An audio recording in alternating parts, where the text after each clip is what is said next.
Les zones d'entraînement de la plupart des cyclistes sont fausses. C'est le constat que j'ai pu faire en réalisant mon premier test lactate la semaine dernière.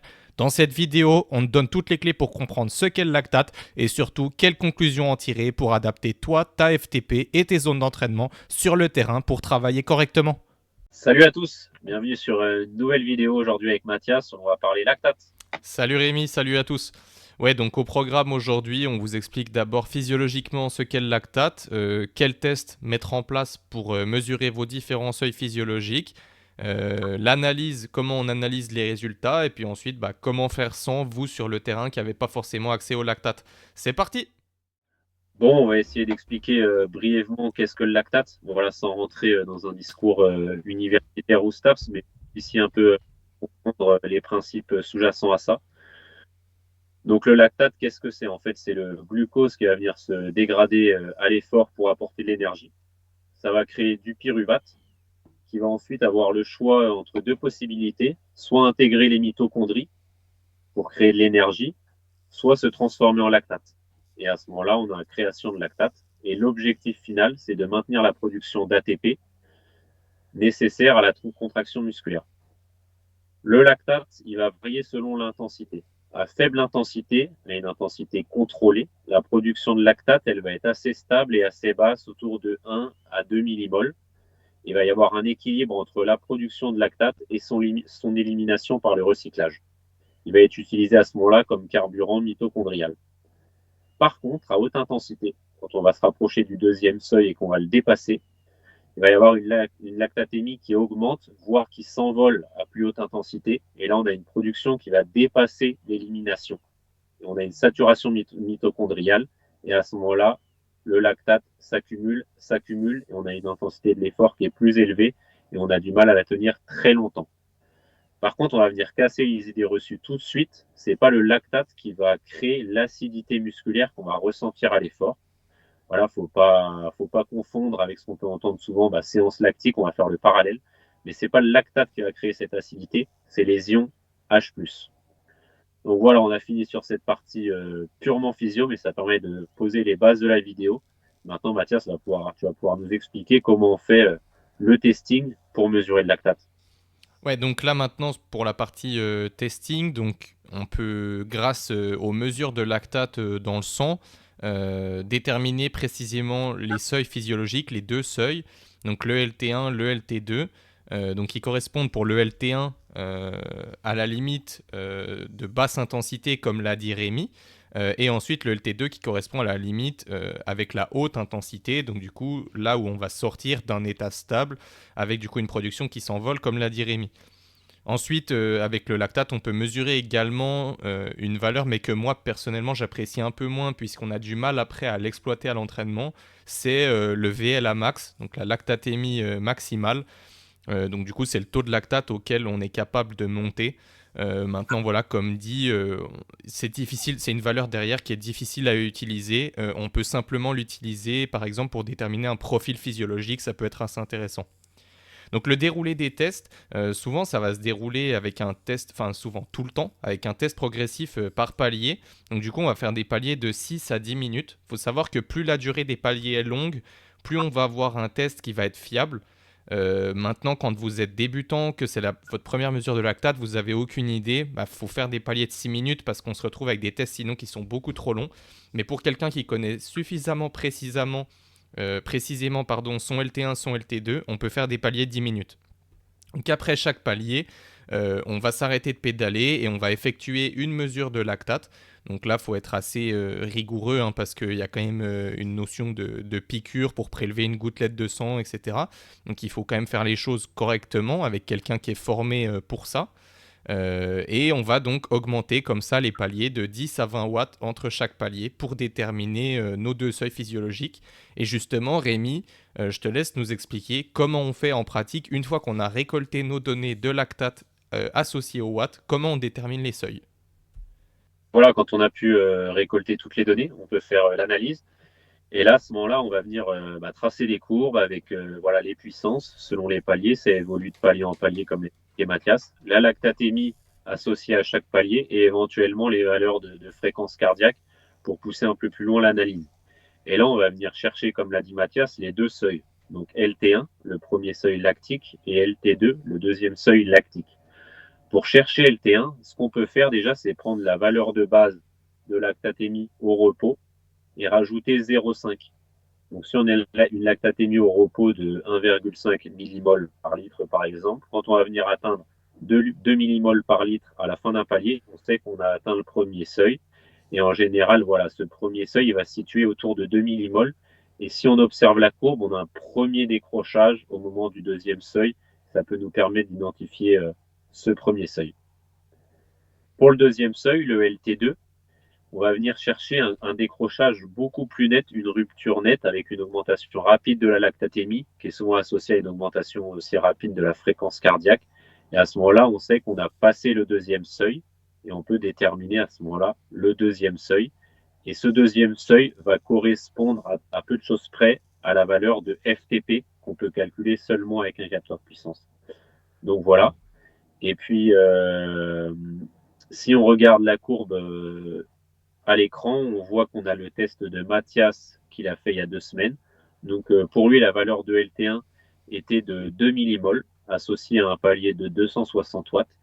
Et sa valeur de LT2 était autour de 295-300 watts parce qu'elle a priori été atteinte au cours d'un palier, entre 2 paliers, et on s'est situé pour une lactatémie à 4 mmol. Et donc du coup maintenant concernant le constat, suite à ces résultats de tests que j'ai pu faire il y a 2 semaines, ce que j'ai constaté c'est qu'en fait beaucoup s'entraînent trop fort. En fait, avec les modèles classiques d'estimation de la FTP, notamment à partir d'un test 20 minutes, à partir d'un ramp test sur Zwift, ces modèles, ils ont été designés sur des coureurs professionnels qui ont des profils très endurants, qui ont des seuils très développés en pourcentage de VO2 max. Et du coup, en fait, ces estimations, par exemple le 95%, sont vraiment surestimées pour un amateur. Et en fait, il faudrait plutôt utiliser des pourcentages beaucoup plus faibles pour pouvoir estimer correctement les zones. Donc en partant de ce constat qu'on s'entraîne trop fort, la problématique c'est que quand on s'entraîne trop fort, on produit plus de fatigue pour au final moins de temps de travail sur les séances, donc moins de progrès à long terme. Donc en partant de ce constat, on va regarder là avec Rémi comment on peut faire pour adapter ces zones sans forcément utiliser le lactate, mais en partant quand même de cette conclusion obtenue grâce au test lactate. Bon, on n'a pas tous accès au test lactate, malheureusement, c'est assez coûteux et parfois difficile simplement d'en faire. Bonne nouvelle, on peut quand même bien calibrer ses zones et son entraînement futur avec simplement un capteur puissance et des formules.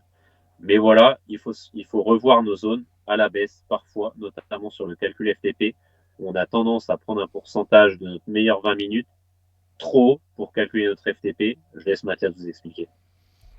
Ouais, donc au niveau des calculs justement pour les zones, notamment pour la détermination de la classique FTP, euh, moi voilà, j'ai établi des pourcentages qui sont un peu différents en fait en partant du postulat, comme je disais tout à l'heure, que les formules elles ont été déterminées sur des professionnels et que les protocoles en fait officiels on s'en est un peu éloigné, notamment pour la détermination de la FTP à partir d'un test 20 minutes. Normalement il faut faire un test 5 minutes avant de faire le 20 minutes. Et chose qu'on fait plus du tout maintenant. Maintenant, on fait que le 20 minutes. Donc forcément, en utilisant le 0,95%, on surestime clairement notre FTP. Donc moi, pour le CP20, j'utilise plutôt 0,9 à 0,93. Et ça, en fait, ça va dépendre des profils des coureurs.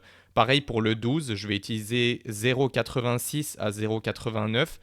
Et si je veux partir carrément d'un CP5, là c'est plus pour me donner une idée. Après, je vais toujours le vérifier avec un test plus long, mais je vais utiliser 0,8, donc 80%. Donc voilà, je revois les pourcentages à la baisse et surtout, je les individualise en fonction du profil de coureur, en fonction de si je fais face à un coureur plutôt puncher, à un coureur plutôt grimpeur, etc. En fait, croiser au final ces différents calculs à partir d'un 20, d'un 12 ou d'un 5 minutes, ça revient quasiment en fait à la formule de la puissance critique. Donc moi, pour la puissance critique d'expérience, ce que je conseille, c'est impérativement de croiser 3 tests. Si vous en croisez que 2, vous allez vraiment fausser le calcul. Donc je conseille de croiser un test court qui va témoigner de vos capacités anaérobiques, un test 3 minutes par exemple. Croiser un test intermédiaire 12 minutes qui va témoigner de vos capacités, plutôt de votre capacité aérobique, et un test 25 minutes qui va témoigner vraiment de votre endurance aérobique. Si je prends mon exemple perso, là, si je croise seulement un test 3 et un test 12, moi j'ai des très fortes capacités anaérobiques dans mon profil. Ça me donne une puissance critique de 360, sachant que ma FTP elle est à 335.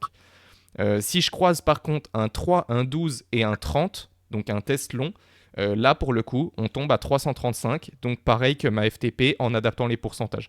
Donc voilà, l'idée, ça va être de venir adapter ces formules de calcul au profil que vous êtes. Ces formules, elles sont génériques, mais attention, elles sont génériques en plus pour des professionnels. Donc pour un amateur, il faut penser à bien pondérer tout ça. Rémi, je te laisse nous expliquer l'intérêt justement de calibrer ces zones. Donc, vous l'avez compris là, avec ce que vient de dire Mathias, des zones bien calibrées, c'est très important, mais c'est pas forcément facile à trouver et il faut faire les bons tests. Et ça va permettre de faire un travail plus qualitatif. Si on prend les valeurs génériques, on va avoir très souvent des zones surestimées, ce qui veut dire sur les séances une fatigue précoce parce qu'en fait on est trop haut par rapport à ce qu'on devrait. Donc moins temps de passer en zone cible parce qu'on va souvent à l'échec sur les séances, on ne peut pas les terminer. Donc une charge d'entraînement qui au final est plus faible pour un ressenti de l'effort qui est très dur. Si on a des zones ajustées un peu à la baisse pour coller à la réalité, là ça devient très intéressant. Pourquoi? On réussit nos séances, on passe donc beaucoup de temps dans les zones cibles et on a une charge d'entraînement qui augmente sans plus de fatigue car le ressenti de l'effort est le même qu'une séance on va à l'échec, voire moins. Et on a, pour le coup, une vraie progression et c'est ça qui est intéressant. Bon, maintenant, nos conseils pratiques. Alors, l'utilisation du lactate, est-ce qu'il faut l'utiliser à l'entraînement? Oui, bien sûr, si tu as la possibilité. Mais par contre, il faut du temps parce qu'il faut prendre des mesures à chaque séance pour avoir des valeurs fiables et pouvoir ajuster, à l'image un peu d'un cycliste comme Jonas Abrahamsen de l'équipe UnoX, et de l'argent parce qu'on ne va pas se mentir, ça coûte quand même très cher. Donc la plupart des cyclistes, on n'a pas ces moyens-là à disposition. Mais pas de panique, on a plein d'alternatives possibles, comme on a pu le voir juste avant. Pour ça, il va falloir faire des tests qui soient fiables, faire des calculs ensuite qui soient fiables et réalistes pour tomber sur nos bonnes zones. Et souvent, voilà, ne pas avoir peur de voir à la baisse nos zones. Ok, ça fait un peu mal à l'ego, mais c'est à ce moment-là qu'on va être dans les bonnes zones et avoir une vraie progression. Si tu veux aller un peu plus loin, si tu souhaites en savoir un peu plus ou également nous demander quel est ton profil selon tes résultats de test, si tu es plutôt sprinter, puncher, grimpeur, n'hésite pas à nous écrire, que ce soit par mail, ça s'affiche juste en dessous, ou bien en DM sur Instagram. On sera heureux avec Mathias de pouvoir t'aider, t'y répondre et te donner des conseils pour améliorer ton entraînement. Je laisse le plaisir à Mathias de conclure cette vidéo. Merci à tous de nous avoir écoutés. Si vous êtes encore là, c'est que la vidéo vous a certainement plu. Donc n'hésitez pas à mettre un petit like, un petit commentaire pour nous soutenir. On a essayé d'être assez concis et de vous apporter toutes les bases pour bien comprendre l'utilisation du lactate et surtout comment vous adapter votre entraînement grâce à cette utilisation de lactate sans forcément l'utiliser. N'hésitez pas si vous avez des questions. Et en attendant, d'ici la prochaine vidéo, pensez bien à vous abonner. À la prochaine!